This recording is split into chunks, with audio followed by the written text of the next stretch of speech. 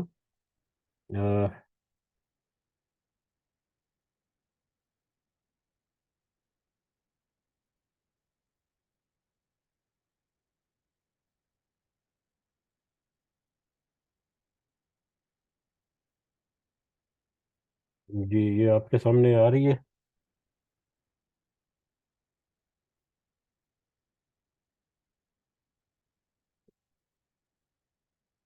جی السلام علیکم. پلے نہیں ہو رہی؟ اپنی پلے نہیں ہو رہی، وہی میں دیکھ رہا ہوں. یہ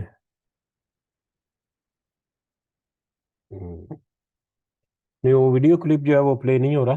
بہرحال آپ کو دوسرے امیجز کے ذریعے سے میں آپ کو تھوڑا سا دکھاتا ہوں کہ یہ امیج اگر آپ دیکھیں، وہ ویڈیو کلپ جو ہے وہ میں گروپ میں شیئر کر دوں گا، اس کو آپ دیکھیں گے تو چھوٹا سا کلپ ہے، اس سے ہمیں اندازہ ہوگا کہ کیسے مشرق سے ایک مشرق سے نکل کر دوسری مغرب میں وہ غروب ہوتا ہے. تو وہ ایک بڑا سمپل جو ہے اس کی ایکسپلینیشن جو ہے. تو یہ ایک گرافک جو ہے، اس میں ہمیں سن پاتھ جو ہے، سولر پاتھ اس کو کہتے ہیں، یا سن پاتھ جو ہے اس کی طرف ایک اشارہ ہے کہ ایک مشرق سے وہ نکل رہا ہے. یہ دسمبر کا، یہ 21 دسمبر کو وہ مشرق کے اس سرے سے، یعنی مشرق جنوب مشرق کی طرف، مشرق کے جنوبی حصے، شمالی حصے کی طرف، جنوبی حصے کی طرف، مشرق کے جنوبی حصے کی طرف سے وہ طلوع ہوگا 21 دسمبر کو، اور مغرب کے جو جنوبی حصہ ہے اس کی طرف وہ غروب ہوگا. ٹھیک ہے. اور آہستہ آہستہ چلتے چلتے وہ پھر آہستہ دوسرے دن جو ہے تھوڑا سا سینٹر کے پوائنٹ میں طلوع ہوگا، اور پھر وہ تھوڑا سا سینٹر میں غروب ہو جائے گا. تیسرے دن وہ تھوڑا سا مزید سینٹر کی طرف آتا جائے گا. چوتھے دن مزید اینڈ پہ پھر جو مڈ پیریڈ ہے، جو سپتمبر 21 ہے یا مارچ 21 ہے، اس دن وہ ایگزیکٹلی جو سینٹر پوائنٹ ہے، بالکل جو ایسٹ مشرق کا جو ہے وہاں سے وہ طلوع ہوگا، اور ایگزیکٹلی سینٹر میں وہ غروب ہو جائے گا. پھر آگے بڑھتے بڑھتے آہستہ آہستہ پھر شمال کی طرف وہ چلتا جائے گا کہ شمال مشرق کی طرف سے وہ طلوع ہوگا اور شمال مشرق کی طرف وہ غروب ہوگا. تو یہ امیج جو ہے یہ ہمیں اس طرف اشارہ کرتی ہے. مشرقین اور مغربین بھی ہمیں اس میں ملتا ہے، مشارق اور مغارب جو ہے اس کی طرف بھی ہمیں اس میں اشارہ ملتا ہے. اور اس کا ایک دوسری انڈیکیشن جو ہے وہ فردر ہم اگلی جو مطلب ایک پکچر ہے اس کی طرف ہم دیکھیں اگر، تو یہ سن جو ہے یہ تین ڈفرنٹ اس کی سٹیجز دی گئی ہیں. جو سب سے پہلے جو ہے یہ گرمیوں میں جون کے مہینے میں 21 سے 22 جون کے درمیان جو ہے سورج جو ہے وہ اس طرح سے طلوع ہوتا ہے مشرق سے، اور اس طرح سے مغرب کی طرف وہ غروب ہو جاتا ہے. ٹھیک ہے. ایک انتہائی سمت کو جو کہ نارتھ کی طرف ہے، جو کہ شمال کی طرف ہے. مارچ 21 اور سپتمبر 22 جو ہے، یعنی کہ یہ مڈ پیریڈ جو ہے، جو کہ خزاں کا اور بہار کا موسم ہے. مارچ جو ہے وہ بہار ہے اور سپتمبر جو ہے وہ خزاں ہے.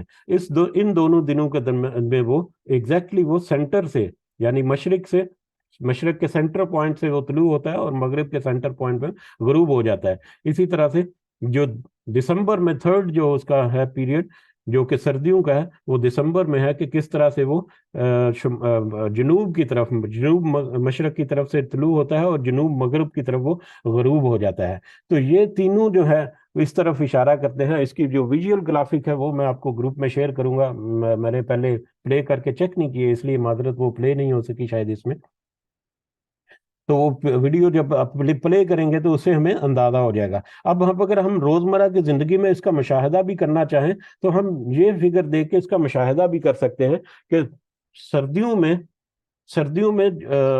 جب سورج جو ہے جب بھی ہمارے سر کے اوپر ہوتا ہے، ایگزیکٹلی جو مڈ آف دی ڈے ہے، سورج جو بالکل ہمارے سر کے اوپر جب ہوتا ہے تو اس وقت سایہ جو ہے، ہمیں پتا ہے کہ مشرق کے ٹائم پہ سوری صبح طلوع جب ہوتا ہے سورج تو اس کا سایہ مغرب کی طرف لمبا ہوتا ہے، اور غروب جب ہوتا ہے تب مشرق کی طرف وہ لمبا ہوتا ہے، لیکن مڈ آف دی ڈے سایہ جو ہے وہ سینٹر میں ہوتا ہے. تو سینٹر میں ہوتا ہے لیکن سایہ جو ہے وہ ایک طرف کو جھکا ہوتا ہے. اس کی وجہ یہ ہے کہ سورج جو ہے وہ ایک اینگل پہ وہ روشنی جو ہے ڈال رہتا ہے، جو کہ اس فگر سے ہمیں پتہ چلتا ہے. تو سردیوں میں اگر وہ سایہ بالکل مڈ آف دی ڈے، اگر ہم اپنی آبزرویشن بھی رکھنا چاہتے ہیں، اگر ہم اس کو ثابت بھی کرنا چاہتے ہیں کہ کس طرح سے مختلف مغربیں اور مشرقیں ہو سکتی ہیں، تو بالکل سورج سینٹر میں جب ہو تو ہم سال کے مختلف دنوں میں یہ سایہ جو ہے کسی بھی چیز کا، جیسے کہ یہ پلر جو ہے اس کو یہاں پر مثال بنایا گیا ہے کہ اس پلر کا سایہ جب ایگزیکٹلی سورج جو ہے وہ مڈ آف دی ڈے میں ہو تو اس کا سایہ سردیوں میں تھوڑا سا چھوٹا ہوگا. ٹھیک ہے. گرمیوں میں سوری آٹم اور سپرنگ یعنی کہ خزاں اور بہار کے موسم میں وہ تھوڑا سا درمیانی مدت کا ہوگا، لمبا ہوگا بالکل جب مڈ آف دی ڈے ہے. اور جب سردیاں ہوں گی اس میں یہ جو ہے یہ بڑا ہوگا، یہ سایہ جو ہے وہ بڑا ہوگا. اب یہ سایہ کے گھٹنے بڑھنے کے علاوہ یہ جب سورج جو ہے سردیوں میں سورج جو ہے اس کا زمین کے ساتھ جو مطلب جو سن لائٹ ہے وہ کم ہوتا ہے، راتیں جو ہیں لمبی ہو جاتی ہیں، دن جو ہے وہ سکڑ جاتا ہے. اسی طرح سے گرمیوں میں اگر دیکھیں تو راتیں جو ہیں وہ چھوٹی ہو جاتی ہیں اور دن جو ہے وہ لمبا ہو جاتا ہے. اب کیوں میں نے تھوڑا سا اس کی طرف اشارہ کیا؟ اب اشارہ اس کی طرف اس لیے کیا کہ ہم جب مشارق اور مغارب کہیں گے تو اس کا مطلب ہے کہ ہماری زمین کے اوپر جو تغیرات آتی ہیں وہ پوری کی پوری اس میں پنہاں ہوتی ہیں. سردیوں میں ایک الگ سے موسم ہوتا ہے، گرمیوں میں ایک الگ سے موسم ہوتا ہے، خزاں جو ہے اور بہار جو ہے وہ الگ سے ہوتا ہے، ان کی فصلیں جو ہیں وہ الگ ہوتی ہیں، ان میں زندگی جو ہے وہ ایک الگ طرح سے ہوتی ہے. دن اور رات کا چھوٹا بڑا ہو جانا جو ہے وہ ہماری زندگیوں کے اوپر کس طرح سے مطلب اثر انداز ہوتی ہے اس کا بھی ہمیں اندازہ ہونا چاہیے. اور مختلف طرح کے پھل، سردیوں میں پیدا ہونے والے پھل جو ہے وہ مختلف ہیں، گرمیوں میں پیدا ہونے والے پھل جو ہیں وہ مختلف ہیں، سردیوں میں پیدا ہونے والا اناج جو ہے وہ مختلف ہے، گرمیوں کا اناج جو ہے وہ مختلف ہے. اسی طرح سے بہت ساری زندگی کے معاملات جو ہے مختلف ہیں. تو یہ مشارق اور مغارب جو ہے یہ ایک طرف یہ اشارہ کرتے ہیں جو ہم نے ڈائریکٹ ذکر کیا کہ مختلف مشرقین اور مغربین کے بارے میں، مشرقین اور مغربین کے بارے میں. دوسرا اس کے ذریعے سے جو تغیرات آتے ہیں جو ہماری زندگی میں وہ بھی سارے کے سارے اس میں ڈائریکٹلی اور انڈائریکٹلی جمع ہو جاتے ہیں. تو یہ ساری کی ساری چیزیں جو ہیں ان سب کا رب بھی وہی ہے. یہ مشارق اور مغارب کا جب رب کہیں گے تو اس کا پورا انتظام کرنے والا، اس کے ذریعے سے جو بھی تبدیلیاں آتی ہیں ہماری زندگی میں، ہمارے ماحول میں، ہمارے رہن سہن میں، ہمارے اٹھنے بیٹھنے میں، ہمارے کھانے پینے میں، ہر طرح کا ہماری پوری زندگی میں کچھ نہ کچھ تبدیلیاں آتی ہیں ان مشارق اور مغارب کی وجہ سے، وہ بھی ساری کی ساری اس میں کور اپ ہوتی ہیں. تو ان سب کا انتظام کرنے والا بھی یہ رب ہے. وہ رب جو ہے وہ وہی واحد ذات ہے جو کہ لائق عبادت ہے. تو یہ تیسری چیز جو اس میں کور ہوتی ہے، ہماری زمین کا پورا نظام جو ہے وہ اس کا ایک مختلف پہلو جو ہے وہ ہمیں اس آیت میں ہمیں اشارتاً ملتا ہے. تو یہ ساری کی ساری جو چیزیں ہیں ان سب کا رب جو ہے وہ وہی اکیلی ذات ہے جو کہ اللہ ہے، جو کہ وہی لائق معبود ہے. پھر اس کا ذکر کرنے کے بعد اللہ تعالیٰ کہہ رہے ہیں بے شک ہم نے. اب یہ تیسری چیز ذکر کی زمین کے اپنے ماحول کے بارے میں، مشارق اور مغارب کے بارے میں. اس کا بھی رب جو ہے وہ بھی اللہ تعالیٰ ہے. اب یہ پوری کائنات کے بارے میں اللہ تعالیٰ نے جب ذکر کیا تو اس میں ایک تو فرشتوں کا انکار، فرشتوں کی تردید کے فرشتوں کے بارے میں اگر کوئی غلط عقیدے گھڑے ہوئے ہیں تو وہ بالکل باطل اور ناجائز ہیں. اس کے علاوہ آسمانوں اور زمینوں کے پوری مخلوقات جو ہے اس کا رب، اور اس کے درمیان جو کچھ ہو رہا ہے اور تمہاری زمین کے اوپر جو کچھ ہو رہا ہے اس کے بھی سارے انتظام اور انسرام اور سارا مالک اور رب جو ہے وہ اللہ ہی ہے. تو لہٰذا اس کے دوسری کسی قسم کی ہستی جو ہے، چاہے وہ مادی بت ہوں، چاہے وہ دوسری ہستیاں ہوں جن کو وہ پکارتے ہیں، جن کو اللہ تعالیٰ نے تخلیق کیا، وہ سب بھی اللہ تعالیٰ کے حضور پیش ہونے والی ہیں. لہٰذا ان کا انکار جو ہے وہ بھی اس میں آ جاتا ہے. اس کے بعد اِنَّا زَيَّنَّا السَّمَاءَ الدُّنْيَا، بے شک ہم نے مزین کر دیا، زینت بنا دیا، سماء الدنیا، دنیاوی آسمان کو، آسمان دنیا کو، بزینت الکواکب، آرائش کیا کواکب ستاروں کے ذریعے سے. بے شک ہم نے آسمان دنیا کو ستاروں سے مزین کر دیا. اب آسمان دنیا کیا ہے؟ آسمان دنیا دن کے وقت میں ہم جب آسمان کی طرف نگاہ اٹھاتے ہیں تو ہمیں ایک بلو کلر سا کور جو ہے وہ نظر آتا ہے ہمارے اوپر. عام طور پر ہم دن کے وقت اسے آسمان کہتے ہیں، لیکن وہ در حقیقت آسمان نہیں ہے. وہ تو لائٹ کو جو ریفلیکشن ہوتی ہے مختلف گیسوں سے ٹکرا کر، اور اوزون لیئر بھی اس میں ہے جو کہ کچھ لیئرز کو اندر نہیں آنے جاتی، تو یہ پورے مجموعے کے نتیجے میں ایک کلر جو ہے وہ ریفلیکٹ ہو کر آتا ہے جو ہمیں بلو نظر آتا ہے، وہ در حقیقت آسمان نہیں ہے. جبکہ رات کو جب ہم اگر آسمان کی طرف نگاہ اٹھا کر دیکھیں تو ہم دیکھتے ہیں کہ رات کو ہم اس میں چاند بھی ہمیں نظر آتا ہے اور ستارے بھی مختلف جو ہیں وہ ہمیں نظر آتے ہیں. تو رات کو جب ہم اپنی آنکھ سے، اپنی طبعی آنکھ سے جب دیکھتے ہیں آسمان کی طرف، تو جو ہمیں نظارہ نظر آتا ہے وہ آسمان کا نظر آتا ہے. یہ آسمان دنیا ہے. دنیا میں ایک عام آنکھ، ایک عام انسان جو ہے اپنی آنکھ سے جو مشاہدہ رات کے وقت میں کر سکتا ہے آسمان کا، وہ دنیاوی آسمان ہے، آسمان دنیا ہے یا سماعت دنیا ہے. اب اس سماعت دنیا میں ہم دیکھتے ہیں کہ سورج ہے، اس کے علاوہ سورج جو ہے وہ دن کے ٹائم میں نظر آتا ہے، رات کے وقت میں ہمیں چاند نظر آتا ہے، اور اس کے علاوہ ستارے نظر آتے ہیں. ان ستاروں کے بارے میں اللہ تعالیٰ یہاں پر ذکر کر رہے ہیں. کیا ذکر کر رہے ہیں؟ کہ ہم نے ان ستاروں کو مزین کر دیا. ستارے مختلف چیزیں ہمیں بتاتے ہیں. پرانے وقتوں میں ڈائریکشن جو ہے اس کی طرف بھی اشارہ کرتا تھا. اس کے علاوہ موسموں کا بھی کچھ اندازہ جو ہے وہ ان ستاروں سے مل جاتا ہے، ان ستاروں کی پوزیشن وغیرہ سے. کیونکہ ہم نے دیکھا کہ مشارق اور مغارب میں کہ موسم جب بدلتے ہیں تو زمین کی جو ٹلٹ ہے وہ اور سورج کا وہ بھی تھوڑا سا فرق پڑتا ہے، اور تھوڑا سا فرق ستاروں کی پوزیشن میں بھی غالباً پڑتا ہے. بہرحال، اور اس کے علاوہ رات کو جب ستارے چمک رہے ہوتے ہیں تو آسمان جو ہے وہ اس کی ایک الگ خوبصورتی جو ہے وہ نظر آتی ہے. اگر رات کو ستارے ہمیں نظر نہ آئے تو کوئی آسمان کی طرف دیکھے نا، یا آسمان جو ہے وہ بالکل سیاہ اور بے رونق سا نظر آئے. تو یہ آسمان پر ستارے جو ہیں یہ اللہ تعالیٰ نے مزین کر دیے، ان کو زینت بنا دیا یا آرائش کر دیا، پورا آرائش کر دیا آسمان دنیا کو ستاروں سے اللہ تعالیٰ نے، جس سے انسان جو ہے وہ مختلف طرح کے فائدے بھی اٹھاتا ہے. جیسے کہ ابھی ذکر ہوا کہ پرانے زمانوں میں، بلکہ ہو سکتا ہے آج بھی، سمت وغیرہ کے تعین میں رات کو جو ہے وہ بڑے اہم رول ادا کرتے تھے. اس کے علاوہ زینت جو ہے آسمان کی، جس کا جہاں پر اللہ تعالیٰ نے ذکر کیا، تو یہ زینت کے ساتھ ساتھ اللہ تعالیٰ نے ان ستاروں کو آسمان کی زینت بنانے کے ساتھ ساتھ وَحِفْظًا مِّنَ الشَّيْطَانِ، اور وہ حفاظت کرنے کا ذریعہ بھی ہیں من کل شیطان مارد، ہر طرح کے سرکش شیطان سے حفاظت کرنے کے لیے بھی ہے یہ ستارے ظاہری طور پر تو مزین کر دیے ایک خاص فاصلے کے اوپر ایک دوسرے سے، جو کہ آسمان کے اوپر نظر آتے ہیں. لیکن اس کا دوسرا پہلو یا دوسرا فائدہ انسان کو یہ ہے، یا دوسرا اس کا پہلو جو وہ یہ ہے کہ یہ حفاظت کرتے ہیں ہر سرکش شیطان سے. سرکش شیطان ہمیں پتا ہے کہ مطلب جنوں کی ایک نسل کہہ لیں، یا جنوں میں سے ایک خاص کہہ لیں گروہ یا قبیلہ جو ہے، جو کہ انتہائی برے قسم کے ہیں، جن کو شیطان کہتے ہیں. جو برے جن جو ہیں وہ شیطان کہہ دیتے ہیں اسے، اچھے جن بھی ہیں. تو جنوں کی ایک نسل جو ہے یا قسم جو ہے وہ شیطان میں ہوتا ہے. اور جن جو ہے وہ ہم نے ایک دفعہ پہلے ذکر کیا تھا، ایک دو دفعہ، کہ جن انسانوں کے مقابلے میں ان کے پاس ایکسٹرا آرڈنری کوالٹیز بھی ہیں، خوبیاں بھی ہیں. بس یہ آیت تھوڑی سی دیکھ کے ہم مکمل کریں گے. باقی اس موضوع کو ہم کل جو ہے وہ کنٹینیو رکھیں گے انشاءاللہ. تو جن اور انسان، جنوں کو کچھ ایکسٹرا آرڈنری کوالٹیز جو ہیں وہ اللہ تعالیٰ نے مہیا کی رہی ہیں، جن کا ہمیں یقیناً اندازہ ہے کہ وہ ایک تو غیر مرئی ہیں، وہ نظر نہیں آتے، انسانوں کو نظر نہیں آتے.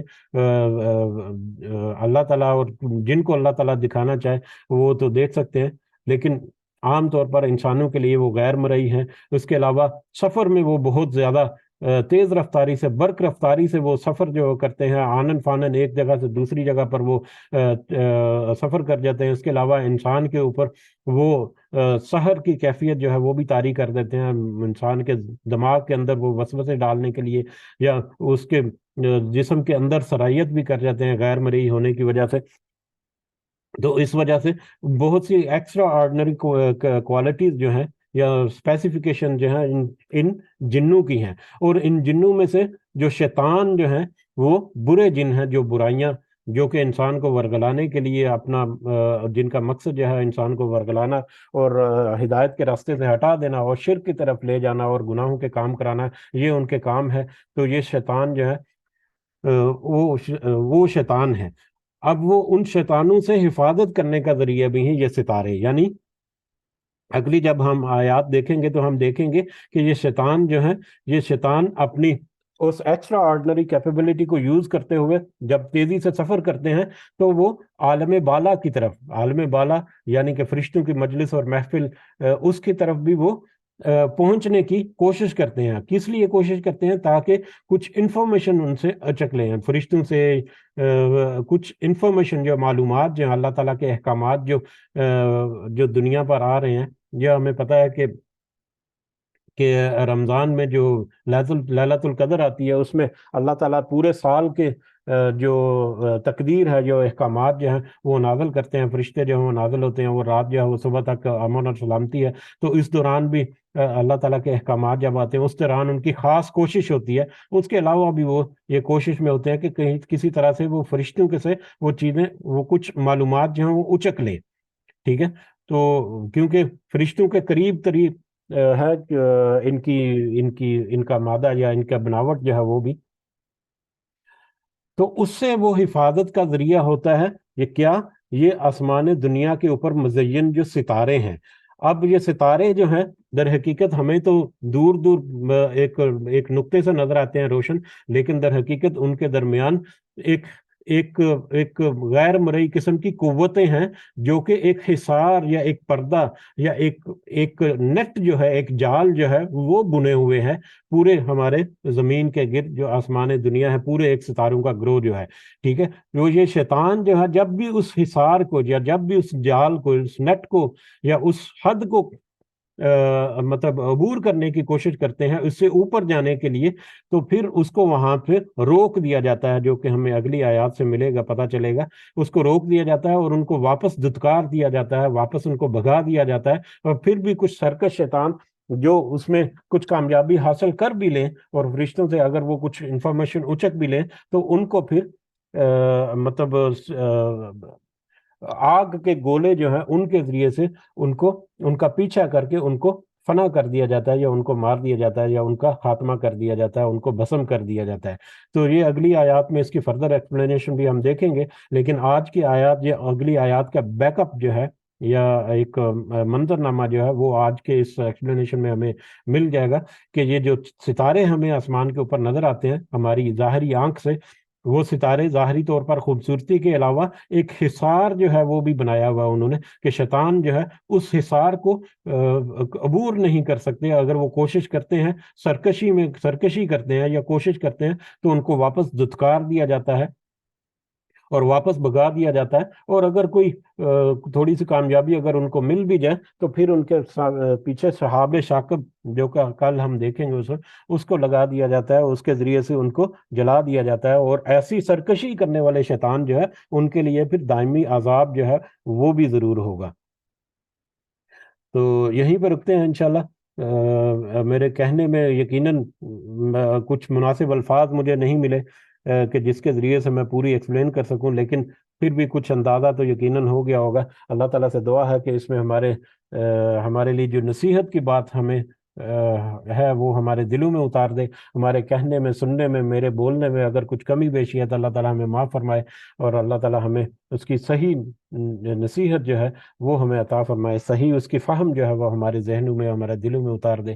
آمین یا رب العالمین، وما علینا الا البلاغ المبین۔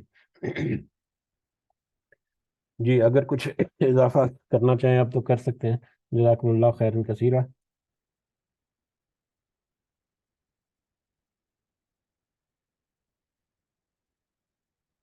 ایکچولی مشرق صبح فجر کا وقت جو ہے وہ کافی آگے جا رہا ہے، تو اب ہمارا وقت جو ہے وہ تھوڑا سا محدود ہو جایا کرے گا، تو اس لیے ہم کوشش کریں گے کہ جتنی جلدی شروع ہو سکے، تاکہ ہم وقت کے اوپر جس کو مجلس کو مکمل بھی کر سکیں روزانہ کی بنیاد پر، تاکہ یہاں پر جو جابز وغیرہ کے یا جہاں پر جو اس طرح کے جو معاملات میں ہیں ان کے لیے بھی آسانی ہو۔ اللہ تعالیٰ سے دعا ہے کہ اللہ تعالیٰ ہمیں اس کے ذریعے سے صحیح نصیحت کے ساتھ ساتھ اس کے اوپر ہمیں اپنی اصلاح کر کے اس پر قائم و دائم رہنے کی بھی اللہ تعالیٰ ہمیں ہمت طاقت و توفیق دے. ہمارے والدین کو اللہ تعالیٰ خاص اپنے فضل و کرم عطا فرمائے. جو اس دنیا میں حیات ہیں اللہ تعالیٰ انہیں صحت سے بھرپور زندگی عطا فرمائے. اور جس دنیا سے گزر گئے ہمارے والدین اور سارے مومنین اور مومنات، اللہ تعالیٰ سب کو اپنے خاص فضل و کرم سے جنت الفردوس میں اعلیٰ مقام عطا فرمائے. ہمارے ظاہری اور باطنی مسائل کو اللہ تعالیٰ حل فرمائے. ہماری مشکلات کو اللہ تعالیٰ خاص اپنی مدد کے ذریعے سے ہمارے لیے آسان کر دے. غزہ اور فلسطین کے مسلمانوں کی اللہ تعالیٰ خاص مدد فرمائے. ان کی مدد جو ہے، جو ہمارے ذمہ ہے، ہمیں کرنی چاہیے. اور اس کے ذریعے سے ایک بائیکاٹ جو ہے کچھ پروڈکٹ کا، یقیناً آپ کو سوشل میڈیا کے ذریعے سے بہت کچھ اس کے بارے میں ہوگا، تو ہمیں اس میں اپنا حصہ جو ہے وہ ضرور ڈالنا چاہیے. ہم پیسے کی خدمت کر سکتے ہیں. بہت ساری تنظیمیں جو ہیں وہ فلسطین کے لیے یا غزہ کے لیے کچھ کام کر رہی ہیں. اس میں اخوت فاؤنڈیشن پاکستان کی جو ہے وہ نمایاں رول ادا کرتی ہے. اس کے علاوہ اور بھی بہت ساری تنظیمیں ہیں جن کو آپ اتھینٹک سمجھتے ہیں، ان کے ذریعے آپ ان کی مالی مدد بھی کر سکتے ہیں جو ہمارے بس میں ہے. اس کے علاوہ بائیکاٹ جو ہے ایک ذریعہ ہے، اور یہ یقیناً بہت بڑا امپیکٹ ڈالتی ہے. کیونکہ نبی کریم صلی اللہ علیہ وسلم نے جب غالباً بنی قریظہ تھے، یہودی قبیلہ، غزوہ احزاب کے بعد جب انہوں نے ان کے اوپر جب ان کی ایگریمنٹ بریچ آف کنٹریکٹ جو انہوں نے کیا تھا، اس کے نتیجے میں جو ان کا محاصرہ کیا تھا، تو ان کے محاصرے میں ان کا اکانومک جو بائیکاٹ تھا، یہ سب سے بڑا ہتھیار تھا جو نبی کریم صلی اللہ علیہ وسلم نے اس وقت استعمال کیا تھا. جب ان کا سامان رسد جو ہے وہ تھوڑا سا محدود ہو گیا، یا ان کے مادی وسائل جو ہیں جب ان کے اوپر تھوڑی سی کاری ضرب لگی، تو وہیں پر وہ انہوں نے گھٹنے ٹیک دیے.